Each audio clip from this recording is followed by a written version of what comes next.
नए शनि मंदिर से छठ घाट तक मरीन ड्राइव के विस्तार में 165 मकान प्रभावित हो रहे हैं।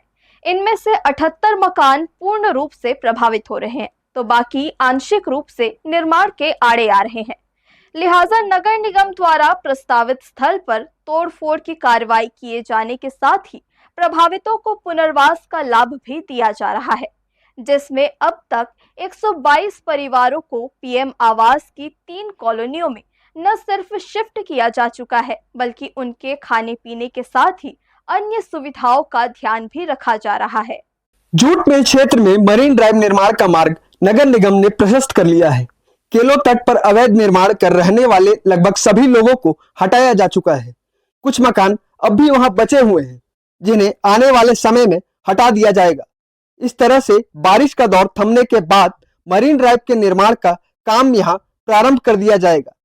नगर निगम प्रशासन की माने तो मरीन ड्राइव के विस्तार कार्य के लिए किए गए सर्वे और चिन्हांकन के काम के बाद जेलपारा और प्रगति नगर के कुल 165 घरों को नोटिस जारी किया गया था।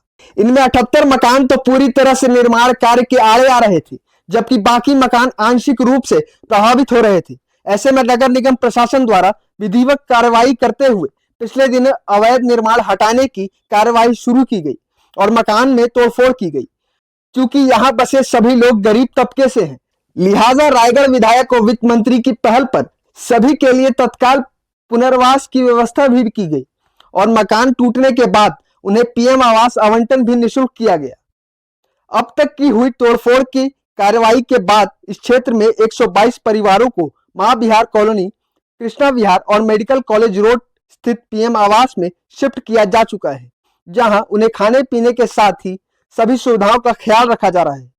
165 लोगों को नोटिस जारी किया गया था जो उस जद में आ रहे थे, जिसमें से 78 लोगों का पूर्ण प्रभावित हुआ है और बाकी का आंशिक प्रभावित हुआ है। अभी तक के हमारे पास 3 सेटअप्स में 122 घर अलॉट किए जा चुके हैं और उनका व्यवस्थापन किया गया है। माँ विहार में 100 घर है, माँ विहार कॉलोनी में 100 घर हैं, कृष्ण वाटिका में 16 और बड़े तरमुड़ा मेडिकल कॉलेज में 6 घर हैं, जिनके लिए कंटिन्यू व्यवस्था हमारे द्वारा अभी की जा रही है। जब तक कि वो इस्टेब्लिश नहीं हो पाते तो खाना, नाश्ते, चाय सबकी व्यवस्था है अभी वहाँ पे। और जिला प्रशासन और नगर निगम प्रशासन की ओर से कैंप भी लगाए गए हैं ताकि उनके जो भी काम हैं या जो भी दिक्कतें हैं उनको हम वहीं पर ही सॉर्ट आउट कर सकें।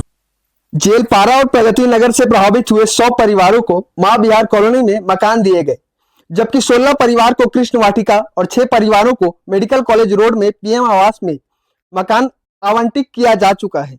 सभी परिवारों के वहां व्यवस्थित रूप से बसने तक वहां मेडिकल कैंप आदि भी लगाया जा रहा है ताकि उनकी समस्या का तत्काल निदान हो सके। इसके लिए नगर निगम की पूरी टीम मुस्तैदी के साथ वहां लगी हुई है।